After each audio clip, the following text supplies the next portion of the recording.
മാർക്കോസ് 12-ാം അധ്യായം 1 മുതൽ 44 വരെയുള്ള വാക്യങ്ങൾ. മുന്തിരിത്തോട്ടത്തിലെ കൃഷിക്കാരുടെ ഉപമ. യേശു അവരുടെ ഉപമകൾ വഴി സംസാരിക്കാൻ തുടങ്ങി. ഒരുവൻ ഒരു മുന്തിരിത്തോട്ടം നട്ടുപിടിപ്പിച്ചു, അതിന് ചുറ്റും വേലി കെട്ടി, മുന്തിരി ചക്ക സ്ഥാപിച്ചു, ഒരു ഗോപുരവും പണിതു. അത് കൃഷിക്കാരനെ ഏൽപ്പിച്ചിട്ട് അവൻ അവിടെ നിന്ന് പോയി. സമയമായപ്പോൾ മുന്തിരിഫലങ്ങളിൽ നിന്ന് തന്റെ ഓഹരി ശേഖരിക്കാൻ അവൻ കൃഷിക്കാരുടെ അടുത്തേക്ക് വൃത്തിനെ അയച്ചു. എന്നാൽ അവർ അവനെ പിടിച്ച് അടിക്കുകയും വെറുകയോടെ പറഞ്ഞയക്കുകയും ചെയ്തു.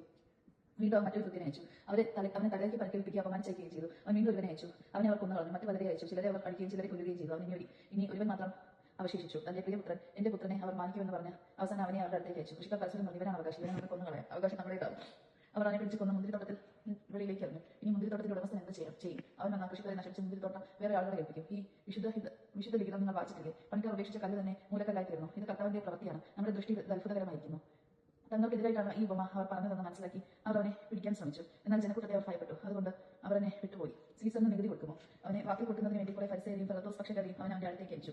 അവർ വന്ന് അവനോട് പറഞ്ഞു, ഗുരു, നീ സത്യവാനാണെന്ന് ആരെയും മുഖം നോക്കാതെ നിർഭയം ദൈവത്തിന്റെ വഴി പഠിപ്പിക്കുമെന്നും ഞങ്ങൾ അറിയുന്നു. സീസറിന് നികുതി കൊടുക്കുന്നത് നിയമാസൂതം അല്ലയോ? അവരുടെ കബഡി മനസ്സിലാക്കി അവൻ പറഞ്ഞു, നിങ്ങൾ എന്തിനെ എന്നെ പരീക്ഷിക്കുന്നു? ഒരു ധനാർ എന്റെ അടുത്ത് കൊണ്ടുവരിക, ഞാൻ കാണട്ടെ. അവൻ അതുകൊണ്ട് വന്നപ്പോൾ അവൻ ചോദിച്ചു, ഈ രൂപവും ലിഖിതം ആരുടേതാണ്? സീസറിന്റെ എന്ന് അവൻ പറഞ്ഞു. യേശു അവരോട് പറഞ്ഞു, സീസറിനുള്ളത് സീസറിനും ദൈവത്തിനുള്ളത് ദൈവത്തിനും കൊടുക്കുക. അവർ അവനെക്കുറിച്ച് വിസ്മയിച്ചു.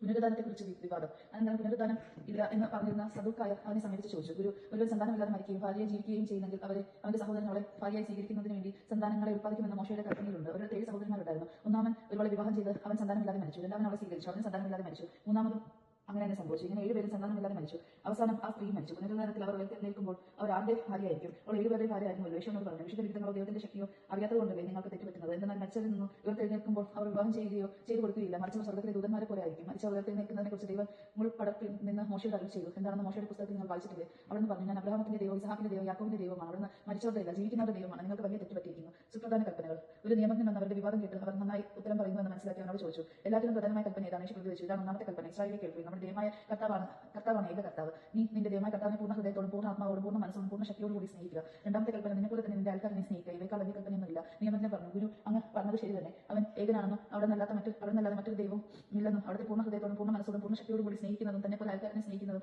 എല്ലാ ദഹനബലികളെയും യാഗങ്ങളേക്കാൾ മഹനീയമാണെന്നും അങ്ങ് പറഞ്ഞത് സത്യമാണ്. അവൻ ബുദ്ധിപൂർവ്വം മറുപടി പറഞ്ഞെന്ന് മനസ്സിലാക്കി യേശു പറഞ്ഞു, നീ ദൈവരാജ്യത്തിൽ നിന്ന് അകലെയല്ല. പിന്നീട് യേശുവിനോട് ചോദ്യം ചോദിക്കാൻ ആരും ധൈര്യപ്പെട്ടില്ല.